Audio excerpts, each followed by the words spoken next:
Good morning, Odell Dragons, and welcome to your WROP News. Today is Tuesday, December 10th, 2019. It is day 3 of Week B, which is double PE and music rotation. Please remember that there are several changes today because of the music performances and practice. 1A's performance will be at 9 a.m., and the A teams, that means KA and 2A, are going to come and watch. KB and 1B will switch both lunch and encore today. Please see the news email or the attachments to the newsletter to see those changes. Please stand for the Pledge of Allegiance.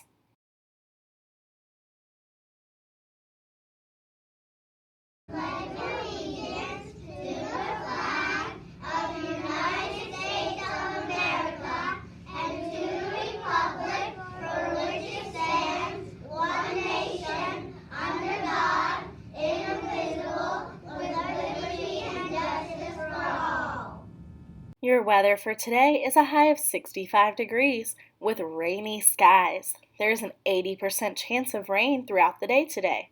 The wind will be 5 to 10 miles per hour, and overnight tonight we're looking at a low of 39 with a 100% chance of rain.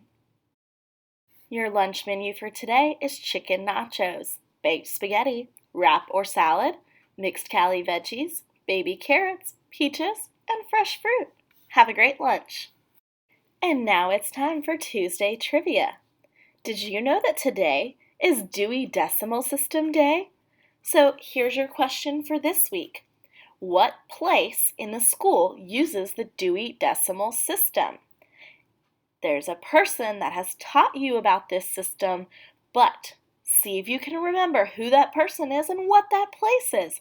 What place in our school uses the Dewey Decimal System? Write it down on a Tuesday Trivia ticket and put it in that bowl outside of the media center. Good luck!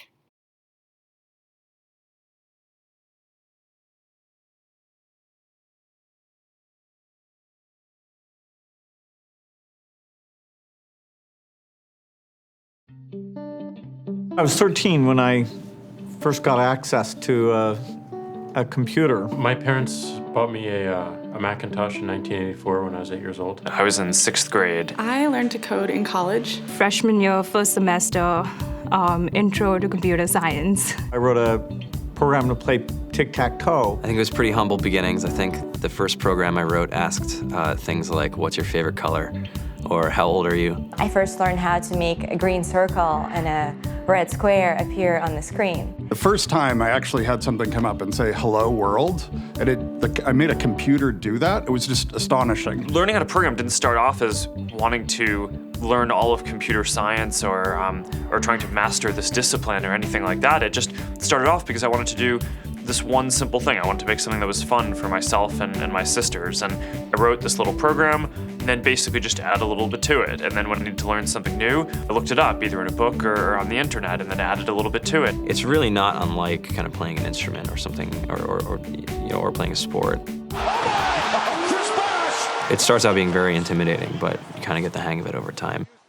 Coding is something that can be learned, and I know it can be intimidating. A lot of things are intimidating, but what isn't? A lot of the coding that people do is actually fairly simple.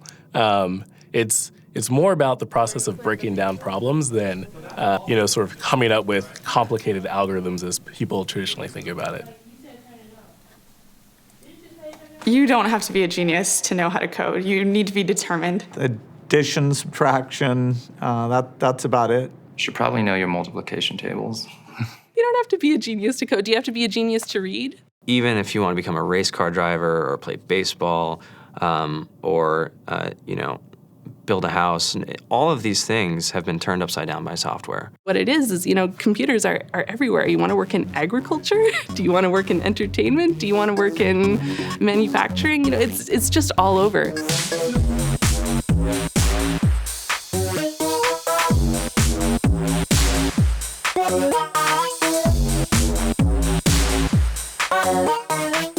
Here we are, 2013. We all depend on technology to communicate, to bank.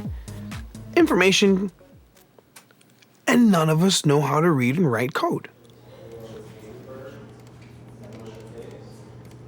When I was in school, I was in this after-school group called the Whiz Kids. And when people found out, they laughed at me and, all these things. And I'm like, man, I don't care. I think it's cool. And, I'm learning a lot. And some of my friends have jobs.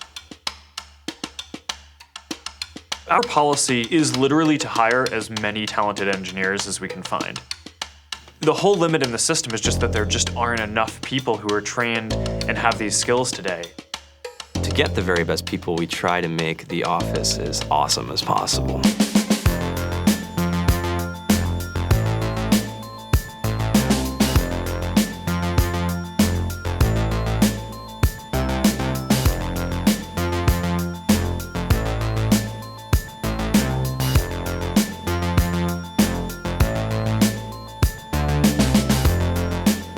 We have a fantastic chef, Free food, breakfast, lunch, and dinner.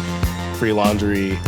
Snacks, even places to play and video games and scooters. There's all these kind of interesting things around the office and places where people can play or relax or go to think or play music or be creative. Whether you're trying to make a lot of money or whether you just want to change the world, computer programming is an incredibly empowering skill to learn. I think if someone had told me that software is really about humanity, that it's really about helping people by using computer technology, it would have changed my outlook a lot earlier. To be able to actually come up with an idea and then see it in your hands and then be able to press a button and have it be in millions of people's hands. I think we're the first generation in the world that's really ever had that kind of experience. Just to think that you can start something in your college dorm room and you can have a set of people who haven't built a big company before come together and build something that 1 billion people use as part of their daily lives is just crazy to think about, right? It's humbling and it's amazing. The programmers of tomorrow are the wizards of the future. You're going to look like you have magic powers compared to everybody else. I think it's amazing. I think it's the closest thing we have to a superpower. Great coders are today's rock stars. That's it.